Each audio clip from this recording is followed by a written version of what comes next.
네, 이제 다음 주에는 십계명 맨 마지막 주를 함께 보도록 하겠습니다. 제목은 제가 이렇게 잡았는데요. 하나님 안에서의 만족, 진실한 사랑과 하나님 안에서의 만족 이렇게 했고요.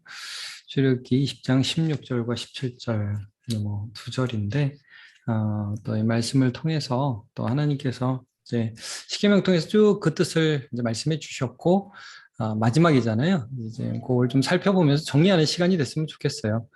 이제 십계명의 마지막은 거짓 증거하지 말라와 탐내지 말랍니다. 그래서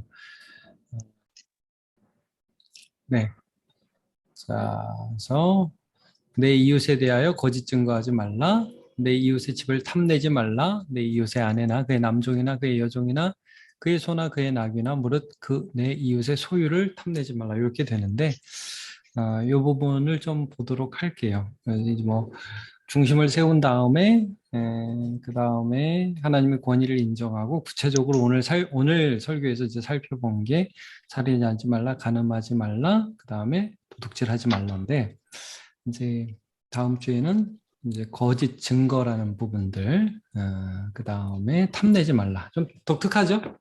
네, 거짓 증거라는 것 자체가 단순한 거짓말이 아닌 거예요. 그러니까 이거는 어, 법정 용어예요. 그래서 이제 거짓말을 함으로써 다른 사람을 해할 수 있는 거죠. 그러니까 이제 이게 무슨 말이냐면 그 이전 사회에서는 증거 자료가 많이 없었어요. 요즘같이 CCTV라든지 무슨 뭐 기록물 이런 것들이 거의 없었잖아요. 그러니까 재판을 하면 거의 다 어디에 의존하냐면 사람 말에 의존해서 재판을 하게 되는 거예요. 저 사람이 제가 이랬어. 이제 이런 증거를 토대로 해서 사람을 재판하게 되는데 그 말 하나로 사람을 죽일 수 있게 되는 거죠. 그래서 이제 이 거짓 증거라는 부분들이 상당히 힘이 있었던 거예요. 그래서 이제 제가 예를 구체적으로 다음 주에 들지는 않겠지만 그 나봇의 포도원 사건 혹시 구약 성경 보시면서 기억하십니까? 이 나봇의 포도원 사건이 뭐냐면 이제 아합이라는 왕이 나봇이라는 사람의 포도원을 갖고 싶어 했잖아요. 근데 이제 그때는 이스라엘 아무리 왕이라고 해도 땅은 하나님이 그 사람에게 주신 것이기 때문에 살 수가 없네요. 뺏을 수가 없는 거예요. 그래서 막 끙끙 앓고 있으니까 아내 이세벨이 어떻게 해? 아이 뭐 왕이 그런 거 갖고 염려하세요. 그러더니 불량배를 사가지고 거짓 증언을 합니다. 나봇이 하나님과 사람을 저주했다. 이웃이 그냥 돌로 쳐서 죽여버린 거죠. 그러니까 말하자면 거짓말로 사람을 죽여버리는 그런 예를 우리가 볼 수 있어요. 이 거짓말이 살인의 도구가 될 수 있다는 거예요. 그러니까 이제 우리가 이제 이 거짓 증거에 대해서 좀 보겠지만 미움의 도구가 되는 거죠, 거짓말이. 예. 누군가를 미워할 때 거짓말을 하는 거예요. 이게 예를 들면 이런 거 있잖아요. 우리가 중상모략. 우리는 뒷담화라는 말을 많이 하죠. 그래서 사람들이 뒷담화를 해요. 저 사람에 대해서 나쁜 말을 막 한다는 말이에요. 근데 믿기 때문에, 그러면 이제 그것 때문에 사람들에게 여론이 형성돼서 한 사람을 나쁜 사람 만들죠. 최근에도, 우리나라의 이 아주 중대한 범죄 중에 하나, 무고죄라고 여러분 아시죠? 그러니까 막 그 연예인이나 유명인사, 정치인, 스포츠맨, 뭐 이런 사람들, 운동선수들, 그러니까 아주 잘 나가는 그런 때 가십을 하나 딱 만들어서 터트리는 거예요. 그래서 저 사람 누구누구 성폭행했다 옛날에 학폭에 관련되어 있었다. 이런 얘기를 딱 터트리고 나서 그 사람이 그랬대 하는 여론 몰이를 한 다음에 나중에 사실이 아닌 게 밝혀져도 그 유명인은 그것 때문에 추락하게 되는 거죠. 그러니까 이게 사람 죽이는 거거든요. 거짓말로. 그러니까 거짓말이 미움의 도구. 실제 그 사람을 내가 죽이지는 않았어요. 그러나 죽이는 것과 똑같은 결과를 가져올 수 있는 것이죠. 이제 오늘은 그래서 이 거짓 증거하지 말라라는 것이 사실은 더 나가면 뭐겠어요? 오늘 항상 더 긍정적으로 하나님이 거짓말하지 말라, 거짓 증거하지 말라라는 것에 그 하나님의 진짜 의도는 어떤 것이겠습니까? 당연히 진리, 진실하게 사랑하라는 뜻이겠죠. 진리를 말함으로 사랑하라는 뜻이겠죠. 오늘 거기까지 나가야 되는 거예요. 일단 교리 문답을 보면서 이 부분을 좀 더 설명하겠습니다. 자, 하나님은 아홉째 계명과 열째 계명에서 무엇을 명하십니까? 자, 하나님은 아홉째 계명에서 거짓말하거나 속이지 말고, 자, 이거예요. 사랑으로 진리를 말하라고 명하셨습니다. 요거. 여기 이제 어디에 나와 있냐면, 잠깐만요. 제가 사랑 안에서 진리를 말하라. 에베소서 4장 25절. 사랑 가운데 참된 것을 말하라. 에베소서 4장 25절입니다. 이 부분을 보면 제가 그냥 읽어드릴게요. 에베소 4장 25절. 그런즉 거짓을 버리고 각각 그 이웃과 더불어 참된 것을 말하라. 이는 우리가 서로 지체가 됨이라 말씀을 하고 있습니다. 이 부분. 제가 요거 하고 탐내는 건 그 다음에 할게요. 자, 서론을 보면 제가 이제 이 9째 계명에 대해서만 다루었는데, 우리가 이제 거짓말로 다른 사람에게 속아본 적이 있습니까? 다 있죠. 뭐 없는 사람 있으세요, 여기? 이 중에 거짓말로 속아본 적 없는 사람? 다 이제 그런 부분들이 우리에게 또 나름대로 상처가 됐고 아픔이 됐고. 그래서 우리가 사회생활을 하다 보면 나중에는 어떻게 돼요? 사람 못 믿는 사회가 되어 버렸어요. 사랑합니다. 도와줄게. 안 믿죠, 일단. 믿지 않습니다. 속아본 경험이 하도 많아서 그래요. 근데 여러분, 이게 참 재밌는 게, 사랑을 하려면, 그래서 진실이 전제가 돼야 돼요. 이게, 저 사람이 나를 향해 진실하지 않다? 그럼 그 사람이 사랑을 받을 수도 없고, 나도 그 사람을 사랑할 수 없는 거예요. 자, 아담과 하와를 사탄이 유혹할 때 뭐라고 그랬는지 기억하시죠? 하나님이 저거 따먹지 말라고 그래서, 따먹으면 진짜 죽는다고 그랬어. 죽지 않는다라고 대놓고 팍 얘기하죠. 거짓말. 그걸 믿었단 말이에요. 아담과 하와가. 너 이건 먹으면 눈이 밝아져서 하나님처럼 될 거야. 거짓말이에요. 그러니까 사탄의 도구는 늘 겉으로는 사랑한다고 그래요. 처음에는. 나중엔 죽이려고 그러지만 처음엔 사랑한다고 그러고 거짓말을 한단 말이에요. 유혹이죠. 이게 시험에 드는 거예요. 사탄의 도구는 항상 거짓이에요. 거짓말. 이게 항상 사탄의 도구입니다. 이 시대도 마찬가지예요. 우리의 자녀들을 헷갈리죠? 뭐가 진짜야? 뭐가 참이야? 헷갈린단 말이에요. 근데 여기에서 우리가 분별을 해야 돼요. 예수님의 말씀 여러분 기억하시죠? 요한복음 8장에 나온 이 말씀. 제가 그것도 읽어드릴게요. 요한복음 8장 44절. 너희는 너희 아비 마귀에게서 났으니 너희 아비의 욕심대로 너희도 행하고자 하느니라. 그는 처음부터 살인한 자요 진리가 그 속에 없으므로 진리에 서지 못하고 거짓을 말할 때마다 제 것으로 말하는. 이게 참 재밌는 표현이에요. 거짓을 말할 때마다 제 것으로 말한다. 이게 무슨 말이에요? 우리는 한번 거짓말 해보려고 하라고 권할 수는 없고, 여러분 거짓말 하려고 하면 막 나 뜨거워지지 않아요? 이게 안 하다가 하려고 그러면 그리고 막 착한 사람이 거짓말 하려고 하면 막 티나죠. 애들도 거짓말하면 막 티나잖아요. 엄마한테 거짓말하면. 근데 이게 거짓에 사로잡히면 자기 것으로 거짓말을 해요. 그러니까 이게 무서운 거예요. 이건 진짜 막 거짓말을 하면서 막 울어. 막 진짜처럼 울어. 근데 거짓말이에요. 그런 사람 막 나중에 겪고 나면 무서워요. 제가 아는 심리학자, 제가 개인적으로 아는 분은 아니고 강의를 들었는데 그런 얘기를 하더라고요. 이 시대에 소시오패스가 많다는 거예요. 사회적인 부정자와 겉으로 보기엔 멀쩡한 이상한 사람. 근데 자기가 한 번은 어떤 친구하고 그 친구가 어떤 사람인지 몰라서 차를 타고 가는데 이런 얘기를 하시더라고요. 차 타고 가다가 교통법규를 어긴 거예요. 자기는 옆에 있었고 그 친구가 운전을 하고 가다가 이제 어겨가지고 경찰이 딱 불렀어요. 이제 내리라고 그랬더니 그 친구가 갑자기 눈물을 흘리면서 어머니가 돌아가셨다고. 지금 너무 급한 상황이라 이렇게 됐다고 그러니까 경찰관이 막 너무 울면서 힘들어하니까 그러시냐고. 다음부터 조심하시라고 그래서 보냈다는 거예요. 보내고 나서 딱 경찰이 사라지자마자 아싸 한 놈 또 속였다. 그러더라는 거예요. 자기가 그 다음부터 그 사람이랑 말을 안 섞는다고 그런 얘기를 하더라고요. 그러니까 여러분 이런 거 있죠. 거짓말을 제 것으로 하는 거. 사탄이라는 거예요. 그리고 이제 그런 거를 한번 경험하면 정이 쑥 떨어집니다. 그냥 다시 만나고 싶지도 않고 왜냐하면 여러분 이 사랑이라는 건 항상 신뢰를 바탕으로 해요. 믿음. 그러니까 우리가 서로를 사랑해야 돼요. 근데 이런 거 있죠. 그냥 거짓말로 그냥 대충 사랑해지. 좋지 않지만 좋다고 얘기해주고 못생기고 하여튼 안 좋은 모습인데도 좋다고 얘기해주고. 아니 그런 거 아니라는 거예요. 항상 진실을 근거로 해서 할 때 신뢰하고 사랑할 수 있어요. 이제 미워하는 도구뿐만 아니라 사랑하는 도구마저 진실이어야 한다는 거죠. 우리가 요즘에 이제 그래서 하얀 거짓말에 대한 논쟁이 굉장히 많아요. 이게 좀 어려운 부분이에요. 이건 좀 더 연구해서 나중에 제가 말씀을 드려야 될 부분이라고 생각해요. 화이트 라이 그래가지고 뭐 의도가 좋으면 거짓말도 좋지 않느냐. 조심스러운 말입니다. 네, 굉장히 조심스러운 말이에요. 진실해야 돼. 저 사람이 나에게 진실하냐. 이게 굉장히 중요한 사랑의 전제가 됩니다. 그래서 이 여덟째 계명에서 중요한 건, 자, 사람이 보통 미워할 때 거짓말, 사람을 이용할 때 거짓말을 쓴다. 사람을 죽일 때 거짓말을 쓴다. 그러면 사람을 사랑할 때 사람은 뭘 쓰냐? 진리를 사용한다. 이거예요. 진짜여야 한다. 그러니까 하나님도 우리를 사랑하실 때 잘 생각해 보세요. 하나님 우리를 사랑하시죠. 근데 우리 보고 너네 참 괜찮다. 너는 내가 너무 이뻐서 사랑한다. 한 번도 그렇게 말씀하시지 않아요. 너네 죄인이다 그래요. 부패했다. 너네 소망 없다. 너네 죄 덩어리다. 소망 없다. 근데 중요한 게 그제 그 다음이죠. 이 진리의 바탕으로 해서 우리를 버릴 수도 있어요, 사실은.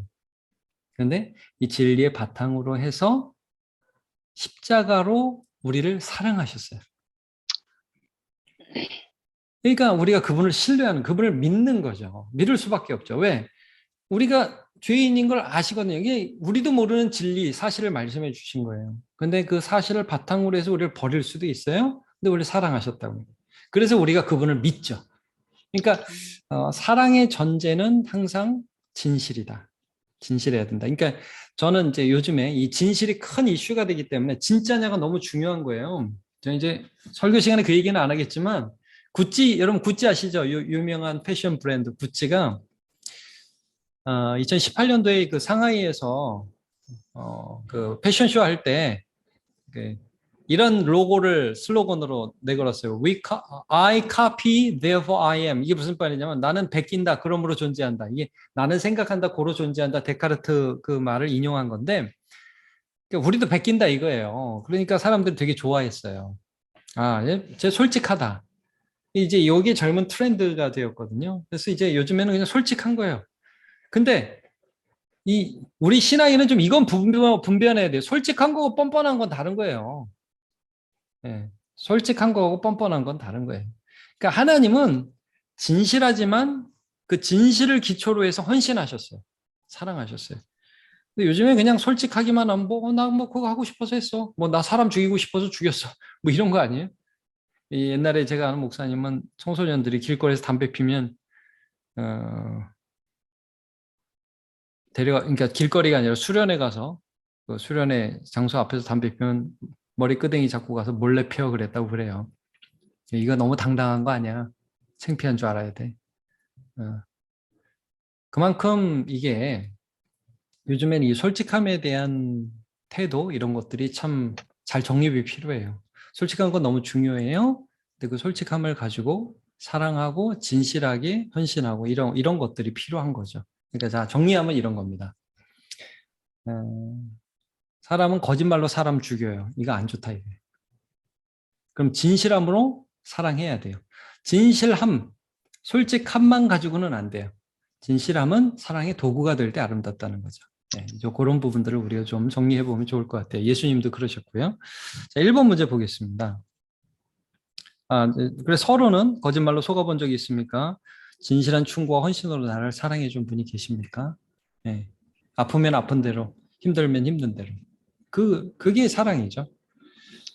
자, 말씀 나눔 1번. 관계에서 진실해야 서로를 신뢰할 수 있고 믿음을 바탕으로 사랑할 수 있습니다. 이게 중요한 주제입니다. 진실해야 신뢰할 수 있어요. 그래서 믿어야 그걸 바탕으로 사랑할 수 있습니다. 하나님 그렇게 우리를 사랑하셨어요. 자, 나의 삶은 진실 관련에 어디에 가깝습니까? 이제 셀원들과 나누는 거니까요. 자, 거짓말로 다른 사람을 속여 빼앗고 죽이는 삶, 이게 이제 사탄의 삶이죠. 대놓고 거짓말하는 거. 네, 이런 거 굉장히 무섭죠. 자, 그 다음에 미워하는 사람을 험담하며 뒤에서 거짓으로 중상모략하는 삶. 이게 이제 로마서 1장 29절 제가 좀 읽어드리면 곧 모든 불의, 추악, 탐욕, 악의가 가득한 자요, 시기, 살인, 분쟁, 사기, 악독이 가득한 자요. 그다음에 수근수근하는 자요. 이런 말이 있어요. 수근수근하는 자요.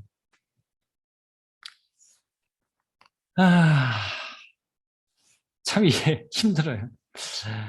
이제 어떤 부분에 대해서 우리가 사실 그런 건 있을 수 있어요. 뭐 예를 들면 뭐 교회에서 어떤 부분이 마음이 안 좋아서 아니, 내가 너무 힘듭니다. 기도하고 또 셀리더에게 저 이런 부분이 힘들었어요. 이건 수근수근 아닙니다. 네? 이건 수근수근 아니에요. 그런 건 충분히 얘기할 수 있는 거예요. 근데 이제 수근수근은 거기다 조금 더 의견 보태는 거예요. 없었던 거 조금 하나 두 개 더 보태고. 예. 그래가지고 이제 그 소문을 만들어내는 거죠. 이런 것들. 이런 심리들이 우리에게 있는 것이죠. 혹시 우리는 이런 것이 없는가? 이제 교회가 제일 말이 많은 데라고 그러잖아요. 이제 우리가 그런 부분들도 좀 생각할 수 있어야 돼. 그러니까 바울 사도도 늘 서신서를 쓸 때 이런 말들을 했어요. 여자들에게 돌아다니며 말을 만들지 말게 해라. 네. 다니면서 말을 만드는 사람이 있다.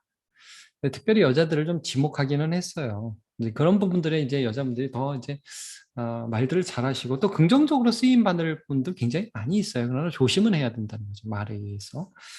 그래서 우리는 그렇지 않은가. 이제 우리 한국 문화에서는 이게 뒷담화죠. 뒷담화 이런 부분들 좀 있지 않은가. 자, 그다음에 세 번째 사실대로 말하지만 상처를 주는 사람 이런 거 있죠. 자, 저 사람이 못생겼어요. 넌 못생겼어. 이렇게 말하면 돼요. 그거 사실이잖아요. 저 사람 뭐 예를 들면 공부를 못해. 시험을 못 봤어. 너 열심히 안 해서 시험 못 봤어. 그게 너야. 사실이죠. 예, 사실만 말하면 상처가 돼요.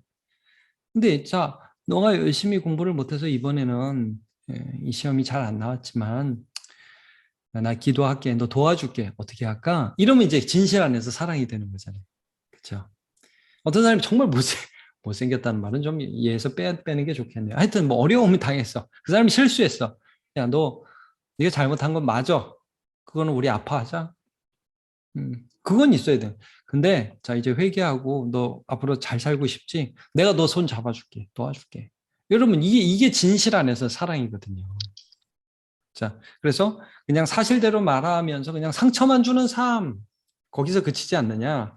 진실을 근거로 사랑하는 삶. 이게 예수님의 사랑이거든요. 우리가 아직 죄인 되었을 때 그리스도께서 우리를 위하여 죽으심으로 하나님께서 우리에게 대한 자기 사랑을 확증하셨느니라. 그래서 진리에 근거한 사랑이라는 주제를 우리가 좀 잘 생각해 보면 좋겠다는 생각이 듭니다. 이제 두 번째, 이제 탐내지 말라. 이제 우리가 좀 전에 봤지만 여기 보면 재밌어요. 제가 대충 읽었지만, 내 이웃의 아내나 그의 남종이나 그의 여종이나 그의 소나 그의 낙이나 물은 내 이웃의 소유를 탐내지 말라. 여기 뭐 아내도 있어요. 남의 마누라, 남의 아내 건들지 마라. 다윗이 대표적인 예잖아요. 이 선악과 따먹은 거예요. 다윗이 사실은 말하자면 이거 하나님 요거는 먹지 마 한 거를 그거를 자기가 따먹은 거죠. 근데 잘 보세요. 아담과 하와가 선악과를 따먹을 때 뱀이 너 이거 먹으면 하나님처럼 돼라고 말을 하고 그냥 평소에 보던 선악과인데 그 말 듣고 보자 어떻게 보였다고 성경에 기록되는지 혹시 기억하십니까? 자, 보암직도 하고 먹음직도 하고 그렇죠. 보암직도 하고 먹음직도 하고 지혜롭게 할 만큼 이렇게 할 만큼 탐스럽기도 하고. 탐스러웠다. 네, 탐스러웠다. 이제 그 말 듣고 거짓말에 탐심이 확 일어나는 거예요. 마음에. 이 마음에서 거짓말에 이제 욕구가 일어난 거죠. 다윗도 똑같은 거예요. 그 성경 보면 참 재밌는 게 저녁에 다윗이 침상에서 일어났다. 이게 좀 이상해요. 제가 그 부분 좀 읽어드리면 사무엘 이제 왕이 됐잖아요. 사무엘 하 11장에 보면 왕이 돼서 전쟁도 이기고 뭐 잘 나가는 왕이에요. 이제 그런데 저녁 때에 다윗이 그의 침상에서 일어나 왕궁 옥상에서 거닐다가 이렇게 나와요. 좀 이상하죠. 저녁에 침상에 들어가서 자야지 왜 저녁 때 갑자기 침상에서 일어나 낮잠 잤다는 얘기예요. 게을렀고 목적 의식이 이제 사라졌고 순간 교만했고 근데 한 여인이 목욕을 하는데 성경을 보면 심히 아름다워 보이는지라 그러니까 아담과 하와가 선악과를 볼 때와 똑같은 마음이 드는 거지. 탐심이 싹 올라오는 거예요. 그러니까 남의 걸 볼 때 시기심, 이제 교리문답에 시기심을 갖지 말라고 그러잖아요. 어, 저거, 내 거보다 훨씬 좋은데? 이런 거 있죠. 요 마음이 일어나는 거예요. 자, 이게 사실은 시계명 전체를 정리해 준다고 해도 과언은 아닙니다. 왜 우상 만들어요? 내 하나님보다 저쪽 신이 더 나아 보여. 자, 왜 도둑질하고, 왜 살인하고, 왜 가늠해요? 내 거보다 남의 거 더 좋아 보여. 하나님을 안 믿는 거거든요. 하나님으로 만족하지 않는 것이거든요. 그러니까 이 근본적으로 이제 십계명 전체를 요약하는 우리의 심리를 보여주는 거예요. 탐심. 그러니까 사람은요, 죄를 짓기 전에 마음에 죄가 있어요. 그래서 이 부분을 야고보서는 이렇게 분명히 말씀하죠. 자, 욕심이 잉태한즉 죄를 낳고 죄가 장성한즉 사망. 사망을 낳는다고 그랬어요. 요겁니다. 마음에 욕심이 잉태되는 거예요. 그것들이 죄를 짓는 것으로 나타나죠. 그래서 십계명 전체를 요약하면서 마지막 계명에서는 이 탐심의 부분을 다루고 있어요. 그래서 중요한 해결책이 뭡니까? 아까 이제 거짓에 대한 반대는 진리 안에서의 사랑인데 탐심에 대한 중요한 전제는 뭐냐면 하나님 안에서의 만족이에요. 아멘. 예. 자, 저 사람이 가진 게 내가 가진 것보다 더 좋아 보여요. 그 순간 나는 내가 가진 게 뭔지 잘 모른단 말이에요. 그래서 우리가 감사가 필요해요. 아, 하나님이 내게 주신 이런 것들이 있구나. 예. 저 사람은 저런 걸 가졌는데 난 이런 것들이 있구나. 근데 그걸 사람들이 많이 놓친다는 거죠. 하나님이 주신 것들이 무엇인지. 그래서 우리가 찬양에도 받은 복을 세어보아라. 크신 복을 내가 알리라. 뭐 이런 찬양이 있는데 하나님이 우리에게 주신 것들을 경험하고 누리고 자 만족이라는 건 그래서 이런 거예요. 이제 원하는 게 없는 상태가 아니에요. 우리는 더 많이 원해요. 근데 나한테 없는 거 저 사람 걸 뺏기를 원하는 게 아니라 우리가 원하는 건 뭐냐면 하나님이 주시는 거라는 거예요. 하나님을 원하는 거예요. 하나님을 원하는. 이걸 만족이라고 그래요. 대표적인 게 빌립보서 4장 말씀입니다. 빌립보서 4장 말씀 유명하죠?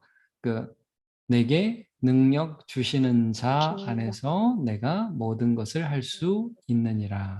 아주 유명한 말씀인데 근데 이게 무슨 말씀이냐면 그냥 그때 뭐 하나님 이거 달라면 이거 주고 저거 달라면 저거 주고 하나님 저거 내가 갖고 싶어요 그러면 주신다. 그런 말씀이 아니에요. 공핍하고 어려울 때에도 하나님이 거기서 또 살 길을 열어주셔요. 또 이거 막 부유하고 뭔가 더 주셨을 때 겸손할 수 있게 하시고 나누어 줄 수 있는 힘도 주시고. 그러니까 하나님의 능력이라는 거는 그거는 이 세상이 주는 거하고 달라요. 더 많이 가져서 만족하는 게 아니에요. 그냥 하나님이라는 분 때문에 만족하는 거예요. 그래서 자, 시편 23편 여호와는 나의 목자시니 내게 부족함이 없으리로다. 이거예요. 진짜 부족함이 없다는 거예요. 아니, 저 오늘 부족한데요. 저 이번 달 간당간당한데 이제 뭐 지금 뭐 통장에 지금 잔고가 거의 0에 가깝습니다. 난 못 삽니다. 자, 우리가 그런저런 생각이 들 수 있잖아요. 근데 다윗이 그랬어요. 잘 생각해 보세요. 다윗이 어떻게 그런 말을 했을까? 사울에게 늘 쫓겼잖아요. 제가 한 가지 예만 좀 들게요. 물론 뭐 다윗이 골리앗을 죽일 때도 하나님의 힘을 주셨는데 예를 들면 사울이 계속 자기를 쫓아왔어요. 한 번은 어떤 일이 있었냐면 도망자의 생활을 하니까 먹을 게 없잖아요. 그러니까 이제 부자 나발이라는 사람이 있었는데 그 나발의 양떼를 지켜주다가 나발이 잔치를 할 때 양털 깎는 잔치를 할 때 좀 뭐 우리한테도 먹을 걸 좀 줘. 잔치 음식 많잖아. 이런 사람을 보냈더니 나발이 모욕을 해서 보냅니다. 이제 뭐 요즘에 주인에게서 떠나서 도망가는 종이 많다고 그러는데 내가 알지도 못하는 다윗에게 뭘 줘? 이스라엘에 다윗 모르는 사람 없습니다. 근데 지금 사울에게서 떠났다고 해서 일부러 무시하는 거예요, 나발이. 상황도 모르고 은혜를 입었는지도 모르고. 그러니까 전형적인 아주 단순 무식한 그런 경우죠. 다윗이 열이 받았어요. 그래가지고 이놈을 내가 내일까지 살려두면 하나님이 나에게 벌을 내리실 거다. 그러면서 말도 너무 흥분한 거예요, 다윗이. 너무 열받은 거예요. 안 그래도 사울 때문에 힘든데 너무 열받은 거야. 그래가지고 다 죽여! 그러고 이제 쫓아가는데, 쫓아가다가 누가 오느냐 하면 이 나발이라는 사람의 아내 아비가일이라는 여인이 있습니다. 이 아비가일이 이제 쫓아오는 거예요. 이 얘기를 듣고 주인이 다윗을 모욕했다. 음식 빨리 실어. 가자. 그래가지고 막 나귀에 음식 싣고 가서 다윗을 만나가지고 엎드려가지고 아, 이거 나발 때문에 괜히 노여워하지 마시고 여기 음식이 있고 그 사람 좀 무식한 사람입니다. 나발이 좀 바보 이런 뜻이에요. 그 이름이 나발 아닙니까? 그러면서 저희 앞으로 왕이 되실 텐데 이런 일 때문에 괜히 나중에 또 흠잡힐 일도 없고 마음 푸시지요. 근데 그때 다윗이 뭘 느꼈냐면 하나님을 느낀 거예요. 야, 이 여자 하나님이 보내주셨구나. 내가 지금 너무 흥분해가지고 정신 못 차리고 이거 죄 지을 뻔하니까 하나님이 이 여자 보내주셔서 내가 죄 짓는 건 맞게 해주시는구나. 사실 여러분 잘 생각해보세요. 다윗이 그때 나발 다 죽여봐요. 이거 왕 되는데 치명적인 오류가 됩니다. 이것뿐만 아니라 나중에 여러분 사울이 죽는 전사하는 그 전투 있잖아요. 그 전투에도 다윗이 나갈 뻔했어요. 근데 하나님이 그 전투에 블레셋 편에서 나가지 않도록 블레셋 방백 통해서 야 다윗 얘네 옛날에 사울의 부하 아니었어? 이 전쟁에 우리하고 같이 나갔다가 뒤에서 치면 어떡해? 넌 못 나가? 해가지고 망명자 다윗을 그 전쟁에서 빼줘요. 근데 다윗이 이런 걸 경험하는 거죠. 순간순간 이게 하나님이 도와주시는 거예요. 이건 뭐 내가 뭐 갖고 싶어서 가는 게 아니라 정말 하나님이 나의 만족인 거죠. 여러분 어떠세요? 살아가시면서 하나님이 우리의 만족 아닙니까? 내가 뭐 부자라는 게 아니라 돈이 많다는 게 아니라 돈이 많고 적음을 떠나서 그때 하는 여호와가 나의 목자시고 내게 부족함이 없다. 이런 고백을 하게 되는 거죠. 그 선하심을 맛보아 알라고 그러는데 이제 그걸 아는 사람이 탐내는 마음이 쑥 들다가도 아예 아니지. 나 저거 없어도 돼. 그러니까 우리 신자들은 이런 거 있잖아요. 막 너무 갖고 싶다가도 우리는 좀 이런 자존심? 뭐 자존심 아니고 뭐랄까요? 이런 자긍심? 뭐 이런 게 있어야 돼요. 나 저거 안 가져도 하나님이 내 삶을 인도해 주셔. 그걸 받는 거예요. 이 만족, 이게 있는 사람이 탐심을 이길 수 있다는 거죠. 자, 그럼 오늘 좀 볼게요. 2번입니다. 사탄은 하와의 마음에 탐심을 심어 놓았습니다. 자, 이거 먹으면 하나님처럼 돼. 이거죠. 다윗은 목욕하는 밧세바를 보고 탐심을 품었습니다. 너무 이뻐. 아니, 아내가 많았어요. 하나님이 주신 아내가. 근데 참 자기 부하 아내 보고 이게 선악과에 똑같아요. 자, 근데 나에게 너무나 갖고 싶은 것이 있다면 무엇입니까? 요즘에 내가 너무 갖고 싶은 것이 있다면 무엇일까요? 제가 요즘에 가끔 길거리 다니다가 이게 좋은 건지 안 좋은 건지 모르겠는데 요즘엔 하우스 푸어가 아니라 카 푸어라고 이름 들어보셨어요? 카 푸어? 젊은 청년들이나 이제 30대 초반의 젊은이들이 외제차를 많이 몰고 다니죠. 그런 거 요즘 많이 보시죠. 이게 영끌에다가 옛날에는 집을 샀는데 영끌에도 이제 집을 못 사니까 영끌에서 차를 사는 거예요. 그리고 이제 차가 있으면 뭐 이성이 붙으니까. 그러고 있서 이제 나중에 1, 2년 지나고 차값 떨어지고 차값 못 갚고 그래서 카푸어가 된다는 거예요. 그거를 못 갚아서. 그런 게 이제 큰 사회적인 이슈가 된다고 그래요. 그러니까 너무 갖고 싶은 게 뭐냐. 그것 때문에 내가 망하지 않는가? 한번 볼 필요가 있어요. 어, 젊은이들이 그런 외제차라면 지금 우리는 뭐 그런 거에 또 이제 현혹되는 게 없는가. 그리고 그런 것들을 갖고 싶을 때 정말 하나님 안에서 참고 기다렸다가 정당한 방법을 통해서 가질 수 있는가. 자, 나는 이런 문제를 어떻게 해결하며 살고 있습니까? 1번. 그것이 무엇이든지 수단과 방법을 가리지 않고 가져야만 직성이 풀린다. 야고보서 1장 15절. 욕심이 죄를 낳고 죄가 사망을 낳는다. 그런 인생을 우리가 살고 있는가. 시기해가지고 빼앗고 그러는 인생을 사는가. 나봇의 포도원을 빼앗은 아합과 같은 인생을 살지는 않는가. 2번. 하나님 앞에 정당하지 않은 욕망, 탐심은 버리기 위해서 애쓴다. 자, 무릇 지킬 만한 모든 것보다 내 마음을 지키라 그랬습니다. 이건 하나님 원하시지 않지. 난 이 탐심에 굴복하지 않고 기다릴 거야. 이런 마음을 잘 다스리고 있는가. 3번. 평소 모든 상황 속에서 하나님 주시는 힘과 위로가 있어서 버리는 것 플러스 요거 플러스 만족하며 산다. 빌립보서 4장 11절에서 13절. 내게 능력 주시는 자 안에서 내가 모든 것을 할 수 있다. 어떠한 형편이든지 자족하기를 배웠다. 사건 때마다 하나님이 피할 길을 주신다. 다윗이 그랬던 것처럼 어디를 가든지 하나님이 이기게 하시고 또 사울에게 피할 때도 참 죄지을 만한 때 하나님이 지켜주시고 그래서 우리가 늘 이 기도해야 돼요. 시험에 들지 않게 하옵시고 악에서 구하옵소서. 이 기도해야 돼요. 만족이에요. 만족을 위한 기도예요. 그러니까 이제 참 주기도문을 보면 이게 기가 막혀요. 십계명의 내용이 그대로 주기도문에 담아 있어요. 일용할 양식을 주옵시고 이게 만족이죠. 일용할 양식을 주옵시고 시험에 들게 하지 마시고 악에서 구하옵소서. 기타 나는 어떻게 문제를 해결하고 있는지 나누시기를 바랍니다. 마치겠습니다. 마치는 문장 거짓으로 미워하기보다 진실함으로 사랑하는 삶을 살게 해달라고 간구합시다. 다음에 골전은 인생이 아니라 하나님으로 만족하는 신앙인의 삶을 누리는 우리가 됩시다 해서 그런 삶을 살기를 바랍니다.